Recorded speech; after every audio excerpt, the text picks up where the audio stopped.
नमस्कार. सादर करत आहे ठाणे वार्ता. ठक घडामोडी. उपमुख्यमंत्री एकनाथ शिंदे यांना धमकी देणाऱ्या तरुणाला अटक. टोरेस कंपनीच्या फसवणुकीमुळे गुंतवणूकदारांचा संताप, कल्याण कार्यालयाबाहेर पोलिसांचा बंदोबस्त. महाराष्ट्रातील ऐतिहासिक वास्तू आणि धार्मिक स्थानांसाठी भरीव तरतूद करा, खासदार नरेश म्हस्के. आम्हाला फेसबुक आणि यूट्यूबवर फॉलो करायला विसरू नका.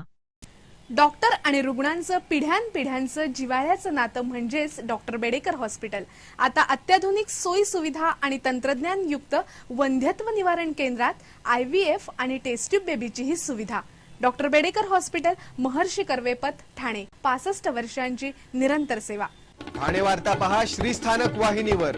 आता सकाळी 9:15 पासून रात्री 9:15 पर्यंत. ठाणे वार्ता, ठाण्यातील पहिलं दृकश्राव्य माध्यम. आपण पाहत आहात श्रीस्थानक वाहिनी, ठाणे जिल्ह्याचं मुख्य व्यासपीठ. राज्याचे उपमुख्यमंत्री एकनाथ शिंदे यांना एका तरुणाने समाजमाध्यमांद्वारे शिवीगाळ करत मारण्याची धमकी दिल्याचा प्रकार उघडकीस आला होता. धमकी देणारा तरुण एकनाथ शिंदे यांच्याच कोपरी पाचपाखाडी मतदारसंघातील असल्याचे समोर आले असून या तरुणाला ठाणे पोलिसांनी अटक केली आहे.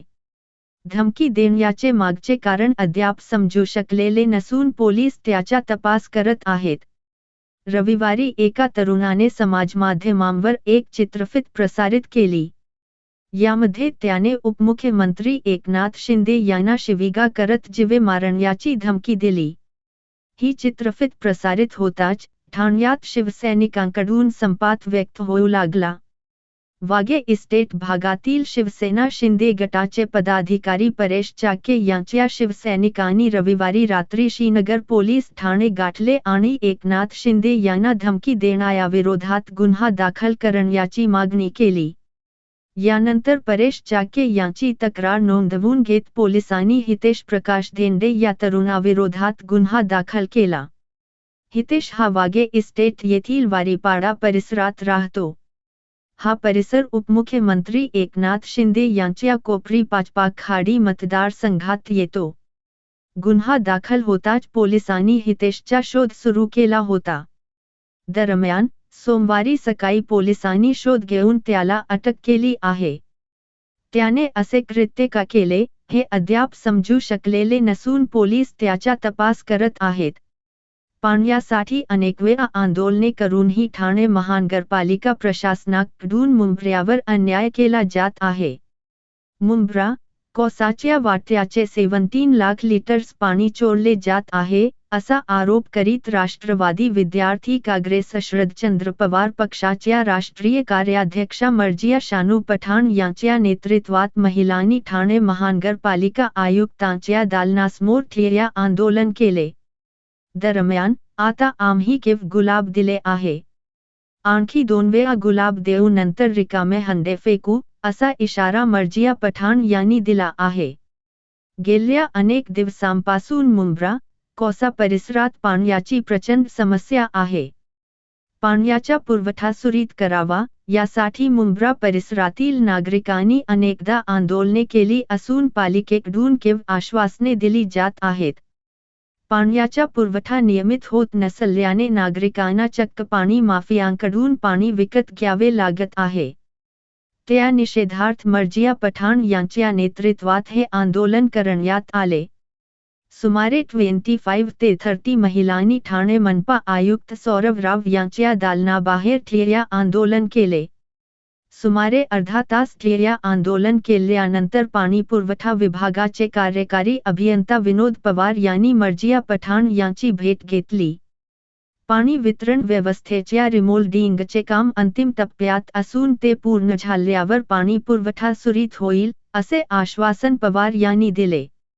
ठाणे पालिकेकडून वारंवार अशीच उत्तरे दिली जात आहेत. एकीकडे 17 लाख लिटर्स पाण्याची दररोज चोरी होत आहे. या चोरीमागे पाणी माफिया आहेत याचा शोध पालिकेने घ्यायला हवा, पण तो घेतला जात नाही. सामान्य नागरिकांची पाण्यासाठी वणवण होत असताना पाणी माफिया गब्बर होत आहेत. आज हे शांततेत आंदोलन झाले आहे अशी प्रतिक्रिया मर्जिया पठाण यांनी दिली आहे। महाराष्ट्र पोलीस स्थापना दिवस अर्थात चॅलेंजिंग डे सप्ताह 2 जानेवारी ते 8 जानेवारी सध्या सुरू असून या निमित्त विविध सेवाभावी उपक्रम पोलीस प्रशासनाकडून राबवले जात आहेत। त्याचाच एक भाग म्हणून भिवंडी शहरातील पोलीस स्टेशन अंतर्गत झालेल्या चोयामधील विविध माल हस्तांतरांचा कार्यक्रम शहरातील संपदा हॉल येथे आयोजित करण्यात आला होता। यामध्ये 1,43,00,000 रुपयांचा मुद्देमाल नागरिकांना सुपूर्द करण्यात आला आहे। 10% व्याजाचे आमिष दाखवत टोरेस नावाची आर्टिफिशियल डायमंड विक्री करणाऱ्या कंपनीकडून गुंतवणूकदारांची फसवणूक झाल्याची बातमी वायासारखी सर्वत्र पसरली। नागरिकांना उच्च परतावा देण्याचे आमिष दाखवून लाखो रुपये गोळा करत गुंतवणूकदारांची फसवणूक करून पसार झाल्याची माहिती आहे। मीरा भाईंदर दादर पाठोपाठ कल्याण मधील टोरेसचे दुकान आज बंद असल्याचे निदर्शनास आल्याने गुंतवणूकदार संतप्त झाले आहेत। आज कल्याण मधील टोरेसच्या दुकानासमोर शेकडो गुंतवणूकदार जमले। फसवणूक करणाऱ्या कंपनी मालकाने दुकान बंद केले आहे, त्यांचे फोन लागत नाही, आमची फसवणूक झाली आहे। या मालकावर तात्काळ कारवाई करावी अशी मागणी केली जात आहे। तर दादरसह मुंबईच्या कार्यालयावर गुंतवणूकदारांची आक्रमक भूमिका पाहत कल्याण खडकपाडा पोलिसांनी दुकानाबाहेर मोठा बंदोबस्त लावला आहे। डॉक्टर आणि रुग्णांचं पिढ्यानपिढ्यांचं जिव्हाळ्याचं नातं म्हणजेच डॉक्टर बेडेकर हॉस्पिटल आता अत्याधुनिक सोयी सुविधा आणि तंत्रज्ञान युक्त वंध्यत्व निवारण केंद्रात IVF आणि टेस्ट ट्यूब बेबीचीही सुविधा। डॉक्टर बेडेकर हॉस्पिटल, महर्षी कर्वेपथ, ठाणे। 65 वर्षांची निरंतर सेवा। ठाणे वार्ता पहा श्रीस्थानक वाहिनीवर आता सकाळी 9:15 पासून रात्री 9:15 पर्यंत। ठाणे वार्ता, ठाण्यातील पहिलं दृकश्राव्य माध्यम। आपण पाहत आहात श्रीस्थानक वाहिनी, ठाणे जिल्ह्याचं मुख्य व्यासपीठ।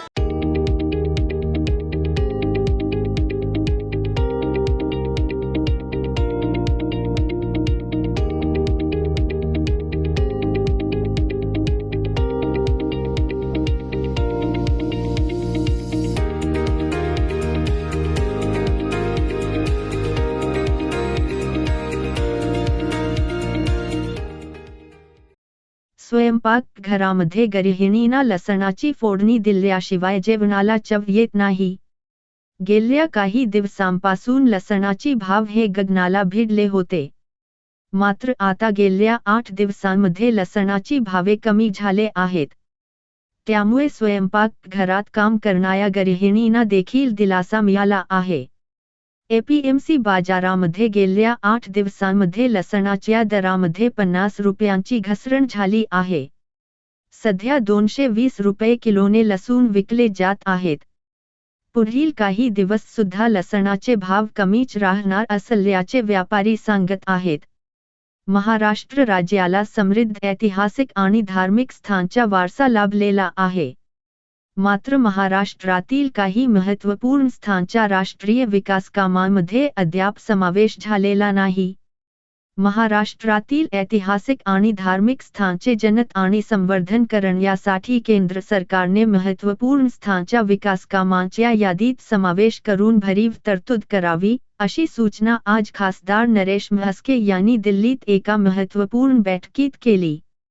नगरविकास आणि गृह विभागाची बैठक आज संसद भवन, नवी दिल्ली येथे चेअरमन मगुंटा रेड्डी यांच्या अध्यक्षतेखाली संपन्न झाली।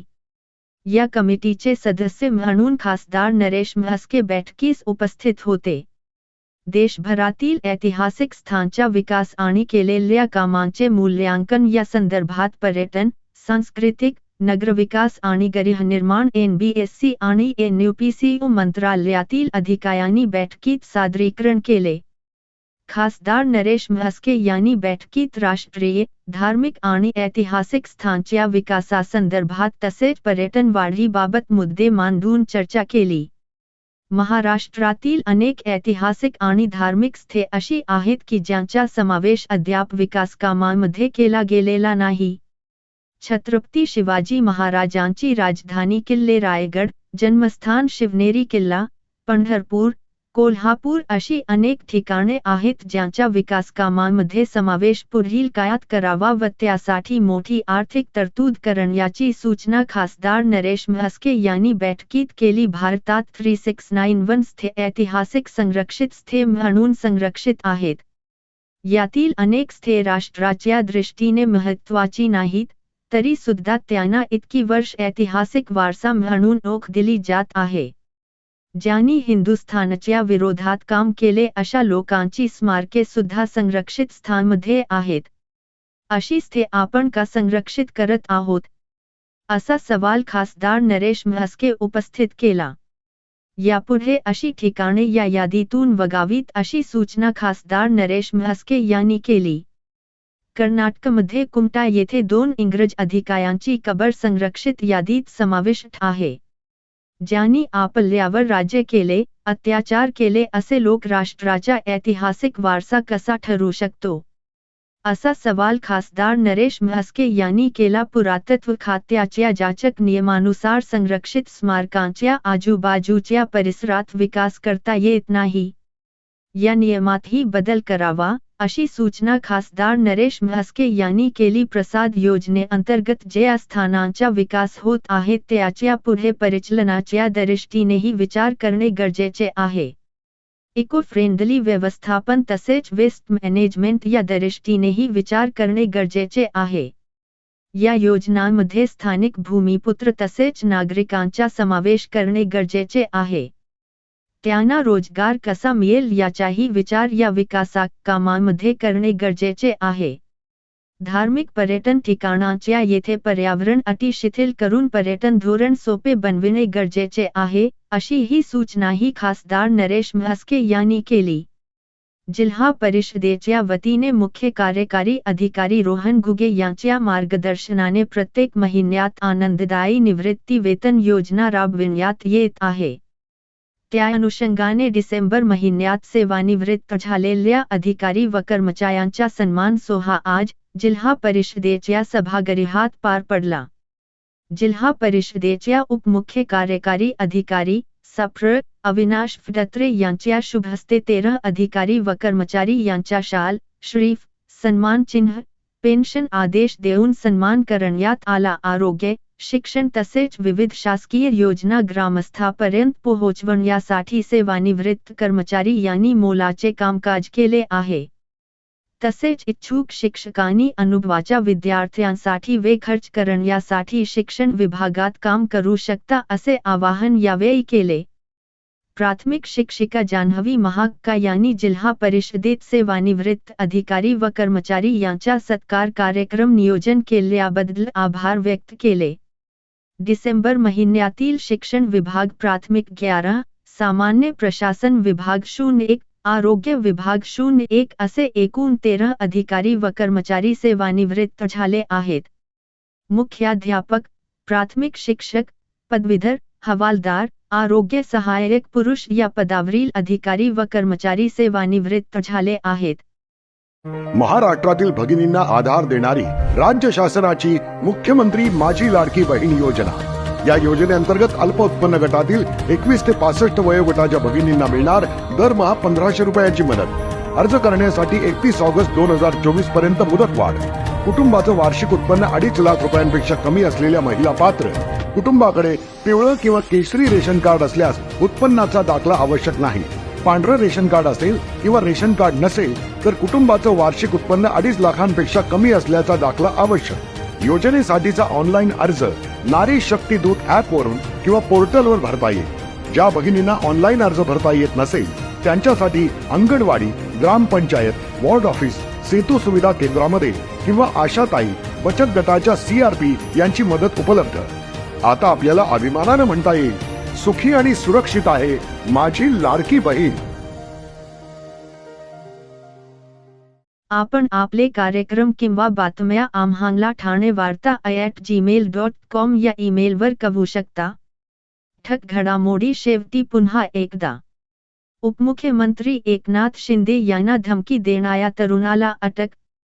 टोरेस कंपनीच्या फसवणुकीमुळे गुंतवणूकदारांचा संताप.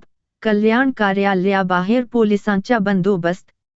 महाराष्ट्रातील ऐतिहासिक वास्तू आणि धार्मिक स्थानसाठी भरीव तरतूद करा. खासदार नरेश म्हस्क.